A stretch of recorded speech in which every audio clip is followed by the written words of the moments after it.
யூத மறைநூலான தனாக் தொகுப்பில் உள்ள மிகவும் உருக்கமான கதைகளில் ஒன்று ரூத் மற்றும் நகோமி இடையேயான அன்பு மற்றும் விசுவாசத்தின் கதை.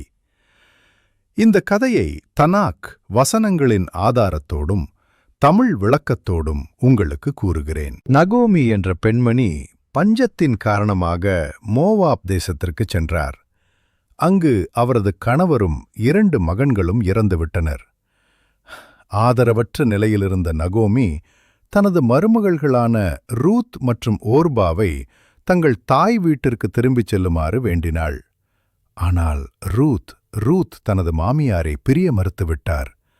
ரூத் தனது மாமியாரிடம் கூறிய வார்த்தைகள் உலகப் புகழ் பெற்றவை.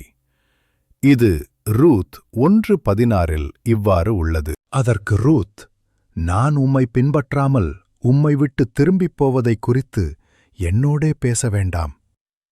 நீர் போகும் இடத்திற்கு நானும் வருவேன். நீர் தங்கும் இடத்திலே நானும் தங்குவேன்.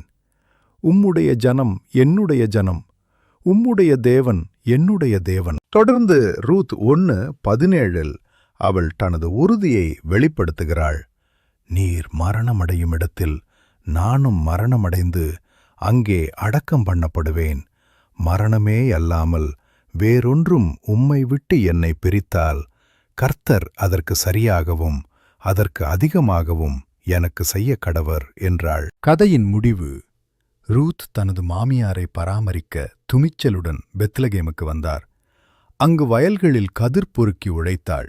அவளது அன்பையும் குணத்தையும் கண்ட போவாஸ் எனும் செல்வந்தர் அவளை திருமணம் செய்து கொண்டார். இதன் மூலம் அந்நிய பெண்ணாக வந்த ரூத் இஸ்ரவேலின் மாபெரும் அரசனான தாவீதின் கொள்ளுப்பாட்டியாகும் பாக்கியத்தை பெற்றாள். இந்த கதை ஏன் இதயத்தை தொடுகிறது?